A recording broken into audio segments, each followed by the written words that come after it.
All right, आज की इस वीडियो के अंदर मैं आप लोगों को बताऊंगा कि कैसे आप लोग SSRF और XSS को ऑटोमेट कर सकते हो आपके रिकॉन प्रोसेस में ही। ये वीडियो को आगे देखते रहो। ये चीज जानने के लिए मैं वीडियो को स्टार्ट करता हूं बिना किसी देरी के। Welcome back to spin that, this is आइबजिल और ये वीडियो है XSS और SSRF ऑटोमेशन की। So without further ado let's exploit. Disclaimer, this video is just made for an educational purpose.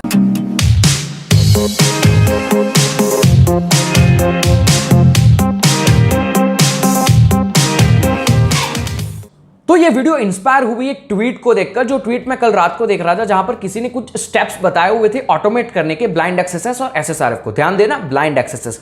तो मैंने सोचा कि ये जानकारी आप तक पहुंचनी जरूरी है, तो मैं ये वीडियो बना रहा हूं। ये वीडियो के पूरे क्रेडिट जाते हैं उस ट्वीट को, उसी ट्वीट से मैं ये वीडियो को बना पा रहा हूं। तो आज इस वीडियो में अभी मैं बताऊंगा आप लोगों को। अभी स्टार्ट करते हैं हम लोग देखना कि कैसे आप ऑटोमेट कर सकते हो, और लास्ट में मैं आप लोगों को वो ट्वीट भी दिखा दूंगा ताकि आप लोग वो स्टेप्स भी देख सको। तो अब SSRF और ब्लाइंड एक्सेस यहां पर अब आपके ऊपर है, आपको जो भी ऑटोमेट करना है। मैं आप लोगों को यहां पर बेसिक बॉब कोलैबोरेटर क्लाइंट की मदद से कुछ चीजें बताने की कोशिश करूंगा। उसके बाद मैं आप लोगों को यह भी बताऊंगा कि आप लोग कैसे ब्लाइंड एक्सेस को ऑटोमेट कर सकते हो, और आपका जो ब्लाइंड एक्सेस है वो फ्यूचर में कभी भी कहीं पर भी जाकर रिफ्लेक्ट होता है, कहीं पर भी जाकर एग्जीक्यूट होता है, तो वो आपको नोटिफिकेशन आ जाएगी। उसकी भी मैं बात करता हूं इस वीडियो में, देखते रहो वीडियो को, ठीक है। तो यहां पर इस चीज को इस्तेमाल करने के लिए आप लोगों को कुछ टूल्स की जरूरत होती है। तो मैं आप लोगों को बता देता हूं। सबसे पहले तो ये वाला ट्वीट है, जिसके बारे में बाद में बात करते हैं। ये एक कह सकते हो ये एक टूल है, मैच एंड रिप्लेस करके। अब मैच एंड रिप्लेस क्या होता है उसके बारे में पहले जानकारी ले लेते हैं। अगर आप प्रॉक्सी टैब में जाओगे आपके बॉबसूट के, और अगर वहां पर ऑप्शंस में जाओगे, यहां पर आप लोगों को एक पूरा का पूरा एक सेक्शन देखने को मिलेगा जहां पर लिखा हुआ है match and replace. Match and replace के बारे में मैंने बहुत सारे वीडियो के अंदर जिक्र किया हुआ है कि मैच एंड रिप्लेस होता क्या है। मैच एंड रिप्लेस में हम लोग कुछ रूल्स डाल सकते हैं, और ये रूल्स कैसे होंगे, जब भी कोई भी रिक्वेस्ट आपके बॉबसूट के अंदर इंटरसेप्ट होगी और अगर वहां पर कोई भी रूल लगता है। अब रूल में आप एग्जांपल ले देता हूं। रूल के अंदर ऐसा होगा कि एक मैच आपने डाला है कि अगर URL करके वर्ड दिखता है किसी भी रिक्वेस्ट में, URL अगर URL करके एक वर्ड दिखता है तो उसको रिप्लेस कर देना है क्रॉस स्क्रिप्टिंग के पेलोड के साथ। ये एक रूल हो गया, जो रूल हमने यहां पर बनाया हुआ है। जैसे कि यहां पर आप लोगों को रूल दिख रहा होगा। अगर आप यहां पर ये रूल ऐसा है कि अगर कहीं पर इस तरीके का हेडर दिखता है होस्ट करके, तो उसको रिप्लेस कर देना है ये वाले हेडर के अंदर। तो इस तरीके के हम रूल्स बना सकते हैं कि जब बॉबसूट को कुछ दिखता है तो उसको रिप्लेस करके कुछ और कर देना है। ये रूल्स होते हैं जो ऑटोमेटिक हम इस ऑप्शन का यूज करके कर सकते हैं। अब यहां पर हम लोग SSRF और ब्लाइंड एक्सेस को भी ऑटोमेट करवा सकते हैं, फुल्ली ऑटोमेटिक। कैसे, मैं बताता हूं आप लोगों को। अब सबसे पहले यहां पर मैं एक एग्जांपल ले लेता हूं बर्ब कोलैबोरेटर क्लाइंट का। तो बर्ब कोलैबोरेटर क्लाइंट में जाकर हम लोग यहां पर एक कॉपी टू क्लिपबोर्ड करवा लेते हैं। मैं आपको इसके बाद एग्जांपल भी दे दूंगा ब्लाइंड एक्सेस का, लेकिन हम यहां पर सिंपल सा सॉल्यूशन लेकर चलते हैं। सिंपल फ्लो के अंदर मैं आप लोगों को दिखाता हूं ताकि आप लोगों को अच्छे से समझ में आ जाए। अब ये रूल्स जो है, ये रूल्स हमको बनाने पड़ते हैं एक एक करके। तो हमारे पास एक टूल है जो हमको मदद करता है ये रूल्स को ऑटोमेटिक बनाने के लिए, ठीक है। तो इसको भी हम ऑटोमेटिक कर देते हैं। इसके लिए हमारे पास ये वाला टूल है जिसकी लिंक मैं डिस्क्रिप्शन में प्रोवाइड कर दूंगा, मैच एंड रिप्लेस करके है। इसको आप आपके काली लिनक्स के अंदर भी कर सकते हो, और अगर आप विंडोज यूज करते हो तो विंडोज के अंदर आपको गिट बेस्ट डाउनलोड करना पड़ेगा। उसके बाद आप गिट क्लोन करवा सकते हो, ठीक है। ये एक सिंपल प्रोसेस है, आपको गूगल पे मिल जाएगा कैसे विंडोज के ऊपर गिट क्लोन करवाना है, ये सर्च कर देना।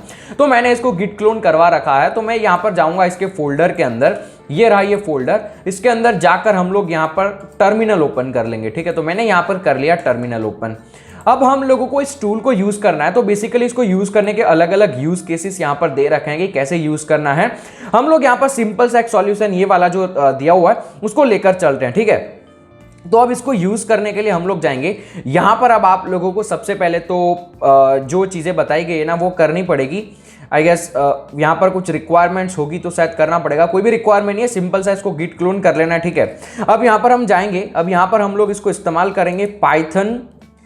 यहां पर हम फाइंड करेंगे जनरेट py। पहले मैं हेल्प सेक्शन ले लेता हूं ताकि आप लोगों को अच्छे से समझा पाऊं, ठीक है। तो अब यहां पर हेल्प सेक्शन आ चुका है। अब सबसे पहले तो हम लोगों को यहां पर पैरामीटर की फाइल डिफाइन करनी पड़ेगी। जो फाइल यहां पर पहले से दे रखी है इन लोगों ने, ये रही पैरामीटर्स हैं इसके अंदर, ठीक है। मैं आपको दिखा देता हूं, ये पैरामीटर्स हैं। तो हम क्या यहां पर रिप्लेस कर रहे हैं, हम यहां पर अब ये बोलने वाले हैं ये टूल को कि जब भी तेरे को ये वाले वर्ड्स दिखते हैं तो इसको रिप्लेस करना है। किस में रिप्लेस करना है वो अब बताते हैं, ठीक है। तो पहले ये फाइल दे देते हैं हम लोग। तो ये फाइल है parameter.txt। तो parameter.txt हमने यहां पर डिफाइन कर दिया। उसके बाद यहां पर हम लोग जाएंगे आगे, और यहां पर ऊपर देख सकते हैं आप कमेंट लिखा हुआ है C कमेंट, ठीक है। तो कमेंट यहां पर आप कुछ भी लगा सकते हो आपके हिसाब से, जिसको आप ऐसा लगाओ कि जिससे आपको जानकारी मिल जाए कि ये क्या है। तो मैं यहां पर कमेंट लगा देता हूं SSRF ऑटोमेशन, ठीक है। SSRF ऑटोमेशन हमने इसका नाम दे दिया। नाम देने के बाद यहां पर आप लोगों को रूल डिफाइन करना है, ऊपर से सब कुछ डिफाइन करते करते आओ, ठीक है। तो मैं यहां पर रूल डिफाइन कर लेता हूं RULE, और यहां पर हम लोग रूल के अंदर यहां पर एग्जांपल तो आप लोगों को दे ही रखे हैं, ठीक है। ये एग्जांपल आप देख ही रहे हैं, लेकिन हम यहां पर एक अलग से लिख देते हैं रूल, ठीक है। तो रिक्वेस्ट पैराम नेम, ठीक है। तो हम क्या कह रहे हैं, इसको पैरामीटर का नाम, रूल में क्या कह रहे हैं हम, रिक्वेस्ट पैरामीटर नेम, ठीक है। अगर आप बॉबशूट के अंदर जाओगे ना, बॉबशूट के अंदर जाकर आप यहां पर अगर ऐड पे क्लिक करोगे तो यहां पर आपके पास अलग अलग टाइप्स होता है, ठीक है। तो हमने ये वाला टाइप डिफाइन किया, रिक्वेस्ट पैरामीटर नेम, यानी कि हम बॉबशूट को बोल रहे हैं पैरामीटर का नाम हम चाहते हैं रिप्लेस करवाना, ठीक है। तो पैरामीटर नेम हमने दे दिया। पैरामीटर नेम देने के बाद हम लोग किससे रिप्लेस करवाना है वो दे देंगे, ठीक है। तो रिप्लेस क्या करवाएंगे, तो रिप्लेस के अंदर आप लोग जो बॉबशूट का कोलैबोरेटर क्लाइंट का URL है उसको कॉपी करके पेस्ट कर सकते हो, ठीक है। तो ये रिप्लेस करवाना है, रिक्वेस्ट पैरामीटर नेम, जो भी पैरामीटर नेम होंगे उसको इसके साथ रिप्लेस कर दो, ठीक है। उसके बाद हम लोग यहां पर एक्स का मतलब है replace with regex and add temp variable, ठीक है। और हम यहां पर आउटपुट दे देते हैं। तो आउटपुट के लिए हम यहां पर नाम दे सकते हैं कुछ भी, लेकिन यहां पर देता हूं opt.json, JSON फाइल में आउटपुट निकालना है ताकि हम इसको बॉबशूट के अंदर इंटरसेप्ट कर सके, ठीक है, सॉरी इंपोर्ट कर सके। एंटर प्रेस कर देता हूं मैं यहां पर, और ये हमारा फाइल क्रिएट हो चुका होगा। मैं आपको दिखा देता हूं, ये फाइल यहां पर होगा, ये रहा opt.json। इसको मैं ओपन विथ सबलाइम टेक्स्ट करता हूं ताकि आप लोगों को अच्छे से दिखे ये सारे रूल्स, ठीक है। तो यहां पर आप देखेंगे ये हमारा रूल बन चुका है। देखो यहां पर क्या है, जब भी डैश करके कुछ दिखता है तो डैश को रिप्लेस कर देना, ठीक है। उसके बाद हम यहां पर जाएंगे, अगर रिडायरेक्ट करके दिखता है तो उसको भी रिप्लेस कर देना इसके साथ, रिडायरेक्ट इज इक्वल टू ये वाला URL, ठीक है। तो इस तरीके से हमारे पास अलग अलग सारे रूल्स हैं जो रूल्स आप यूज कर सकते हो, ठीक है। तो यहां पर मैं क्या करूंगा, अब मैं यहां पर इसको इंपोर्ट करवाऊंगा बॉबशूट के अंदर। मैं बॉबशूट के अंदर जाऊंगा, यहां पर मैं जाऊंगा, ये वाला आइकन पे क्लिक करूंगा, लोड ऑप्शंस, और ये जो हमने डिफाइन किया ना उसको यहां पर ओपन कर देते हैं। जैसे हम ओपन करेंगे यहां पर आप चेंजेस होते हुए देखेंगे। देखो ये सारे रूल्स यहां पर इंपोर्ट हो चुके हैं। जो जो रूल्स हमने इंपोर्ट करवाए, जब भी डैश करके कुछ दिखता है उसको यहां पर इससे रिप्लेस कर दे, जब भी रिडायरेक्ट करके दिखता है उसको ये वाले URL से रिप्लेस कर दे, ठीक है। अब ये यहां पर रिप्लेस कर देगा, लेकिन अब रिप्लेस करवाने के लिए हम लोगों को यहां पर URLs भी सेंड करने पड़ेंगे। तो उसके लिए हम टूल यूज कर सकते हैं गो स्पाइडर। गो स्पाइडर क्या करता है, ऑटोमेटिक जो भी डोमेन नेम आप देते हैं ना, वो डोमेन नेम को ऑटोमेटिकली क्रॉल करता है, यानी कि उस डोमेन नेम को ऑटोमेटिकली विजिट करता है। जितने भी सब डोमेन्स होंगे, जो भी होगा, सब कुछ विजिट करेगा। तो इसको आप गो करते हैं, मतलब गो लैंग्वेज से आप इसको आपके सिस्टम के अंदर इंस्टॉल कर सकते हैं। गो लैंग्वेज भी आप विंडोज के अंदर इंस्टॉल कर पाएंगे। आप गूगल पे सर्च करेंगे how to install go in Windows, तो आप विंडोज के अंदर इसको भी इंस्टॉल कर पाएंगे। उसके बाद ये वाला कमांड आपको टर्मिनल में चलाना है और आपके टर्मिनल के अंदर बेसिकली ये गो स्पाइडर आ जाएगा, ठीक है। तो मैं यहां पर चलता हूं गो स्पाइडर के अंदर, ठीक है। तो मैं यहां पर चला जाता हूं गो स्पाइडर। उसके बाद हम यहाँ पर URL डिफाइन करेंगे, सॉरी पहले URL नहीं, पहले हम जाएंगे, ठीक है। चलो URL डिफाइन कर लेते हैं। कौन सा URL डिफाइन करें, जो हम लाइव बग हंटिंग में कर रहे हैं वही URL डिफाइन कर लेते हैं, att.com, ठीक है। att.com देने के बाद पहले हम हेल्प सेक्शन में चले जाते तो बढ़िया रहता, ठीक है। तो हम थोड़ी सी हेल्प में आपको समझा भी सकता कि क्या हम कर रहे हैं, ठीक है। तो गो स्पाइडर https att.com, ठीक है। तो हमने यहाँ पर att.com एक्चुअली में दे दिया। अब यहाँ पर हम लोग क्या करेंगे, यहाँ पर अब हम एक ऑप्शन, 2-3 ऑप्शन से सिलेक्ट करेंगे। जैसे कि ए कर लिया, ए का मतलब है कि find URL from third party. तो ये थर्ड पार्टी में जाकर भी URL फाइंड करने की कोशिश करेगा, जैसे कि archive.org हो चुका है, commoncrawl.virustotal, alienvault.com और वगैरह वगैरह, ठीक है। तो ये आप करवा सकते हो। उसके बाद ये हमारा दूसरा भी एक ऑप्शन यूज कर लेते हैं जो है W, यानी कि हम सब डोमेन्स भी इंक्लूड करवा देते हैं इसके अंदर। तो W भी आ चुका है।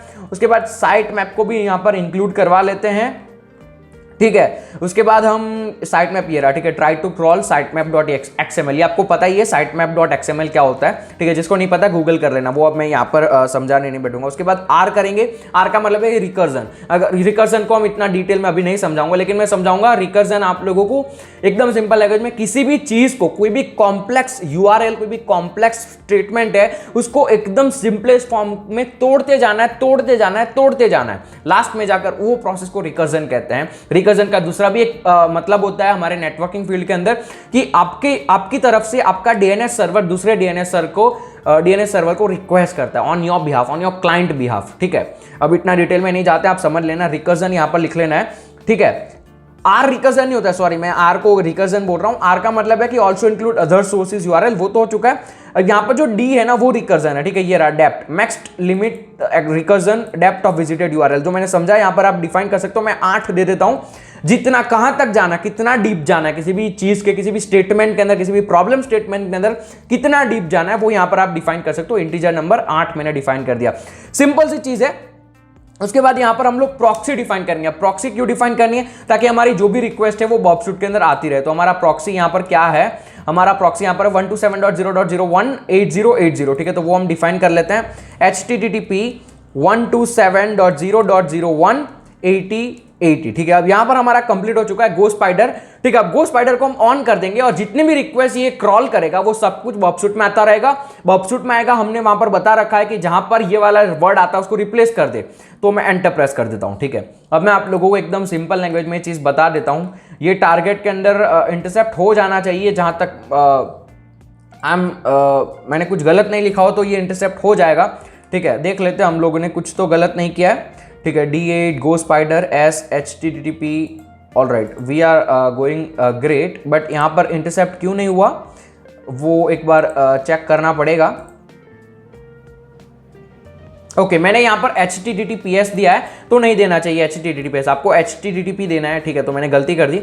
अब मैं एंटर करूंगा तो आप देखेंगे बॉबशूट के अंदर टारगेट सेक्शन में ATT आ चुका है, ठीक है। अब ये क्या कर रहा है मैं आपको दिखाऊंगा। अगर कुछ URL रिप्लेस होते हैं तो मैं आपको दिखाता हूं, ठीक है। ये देखो, ये मेरा अभी जो कंप्यूटर है वो थोड़ा सा स्लो हो रहा है, तो मैं यहां पर इसको बंद करवा देता हूं, ठीक है। ये स्क्रॉल कर रहा है, देख लो आप लोग क्या कर रहा है। ये अलग अलग URL, जितने भी ATT से जुड़े हुए URL है पूरे इंटरनेट के ऊपर, उसको ऑटोमेटिकली क्रॉल कर रहा है। क्रॉल करते समय बॉबशूट के अंदर वो चीजें प्रॉक्सी में जा रही है। बॉबशूट के अंदर हम लोगों ने रूल डिफाइन कर रखा है कि जब भी किसी URL के अंदर ये चीज दिखती है उसको रिप्लेस कर दे, ठीक है। तो इससे होगा क्या, पूरे ATT के इंफ्रास्ट्रक्चर के अंदर, पूरे ATT के सब डोमेन्स, डोमेन, जितना भी ATT का सामान पड़ा हुआ ना इंटरनेट के ऊपर, उसके अंदर जब भी कोई वर्ड दिखता है वहां पर वो रिप्लेस कर देगा और आपको फिर बर्ब कोलैबोरेटर क्लाइंट में नोटिफिकेशन आ जाएगी। कहीं पर अगर att.com पे SSRF का ब्लाइंड आपका जो URL है वो कहीं पर एग्जीक्यूट होगा तो आपको मैसेज आ जाएगा बर्ब कोलैबोरेटर क्लाइंट के अंदर। उसके बाद आप वहां पर एग्जीक्यूट करवा सकते हो SSRF। अब देख सकते हैं, ठीक है, मैं आपको दिखा देता हूं अगर कोई इंटरसेप्ट हमारा रिप्लेस हुआ हो तो, ठीक है। तो मैं यहां पर फाइंड करने की कोशिश करता हूं ATT, यहां पर ऐसा तो कोई भी पैरामीटर अभी दिख नहीं रहा है, ठीक है, क्योंकि हमने बंद कर दिया है। तो इट माइट बी पॉसिबल कि हमारे पास अभी कोई भी ऐसा URL नहीं होगा जहां पर रिप्लेस चीज़ें हुई होगी। फाइंड करने की कोशिश करते हैं, थोड़ा बहुत अगर कुछ देखने को मिल जाए तो, ठीक है। तो यहां पर कुछ है लेकिन यहां पर रिप्लेस नहीं हुआ है, ठीक है। ये पैरामीटर्स में टिक मारा हुआ होता है, ठीक है, जहां जहां पर पैरामीटर्स दिखते हैं ना वहां पर टिक होता है इस तरीके से। मैं इसको देख रहा हूं, ठीक है। मैं आपको दिखाना चाहता हूं कि अगर कुछ ऐसा हो तो आप लोगों को समझ में आ जाए कि मैच एंड रिप्लेस कहां पर होता है, ठीक है। तो यहां पर तो कहीं पर मैच एंड रिप्लेस हुआ नहीं है, ये सब में तो नहीं हुआ है, ओके, नहीं है, ठीक है। यहां पर हमारे पास कोई भी ऐसा एग्जांपल नहीं है मैं आपको दिखाऊं, ठीक है। तो आप समझ गए, लेकिन जो भी चीज मैं बताना चाहता हूं आप लोगों को वो आपको पल्ले पड़ चुका होगा कि क्या मैं कह रहा हूं। यहां पर पैरामीटर रिप्लेस हो जाएंगे। अब मैं बात करता हूं एक्सेसेस की, ठीक है, ब्लाइंड एक्सेसेस की। तो हमारे पास एक इस तरीके का accesshunter.com है, वहां पर आप जा सकते हैं, वहां पर आप अपना अकाउंट फ्री में बना सकते हैं। यहां पर आपके पास कुछ पेलोड्स होंगे, ठीक है, तो वो पेलोड आप डाल सकते हो आपके मैच एंड रिप्लेस वाले में, ठीक है। तो मैं इसको क्लियर कर देता हूं और मैच एंड रिप्लेस में जाता हूं। मैच एंड रिप्लेस ये रहा, ठीक है। तो इसके अंदर आप लोग यहां पर रिप्लेस की जगह पर आपका क्रॉस स्क्रिप्टिंग का पेलोड डाल दो, ठीक है। उसके बाद ये चीज को करवाने के लिए रख दो पूरी रात, 2 दिन, 1 दिन, जितना भी आपका टाइम लगता है। और यहां पर आप लोगों को ये वेबसाइट के अंदर नोटिफिकेशन आ जाएगी जब भी कहीं पर भी जाकर आपका जो एक्सेसेस का पेलोड है वो एग्जीक्यूट होता है, जो जिसको कहते हैं ब्लाइंड एक्सेसेस, ठीक है। तो ये आप यूज कर सकते हो एक्सेसेस हंटर ब्लाइंड एक्सेसेस को एग्जीक्यूट करवाने के लिए। अब ट्वीट देख लो, ये ट्वीट है, इनका मैं लिंक डिस्क्रिप्शन में प्रोवाइड कर दूंगा। इन्होंने देखो यहां पर ब्लाइंड एक्सेसेस के 4 इसी तरीके से 4 बग फाइंड किए, जहां पर दिखाई दे जाता है बग कोलैबोरेटर क्लाइंट में या फिर हमारे ये वाले एक्सेसेस हंटर वाले में कि यहां पर ये वाली जगह पर आपका एक्सेसेस का पेलोड है वो फायर हुआ है। उसके बाद आप इसको रिपोर्ट कर सकते हो। सिंपल सी बात है, ये आपका ऑटोमेशन हो गया एक्सेसेस का और एसएसआरएफ का। तो ये था एक्सेसेस और एसएसआरएफ का ऑटोमेशन। अगर आप लोगों को वीडियो अच्छी लगी तो आप वीडियो के नीचे लाइक कर सकते हो, कमेंट कर सकते हो और इनके ट्वीट को भी लाइक कर सकते हो। तो ये वीडियो के लिए इतना ही रखते हैं, मैं मिलूंगा आपको अगली वीडियो में। तब तक के लिए stay secure, keep smiling, piece.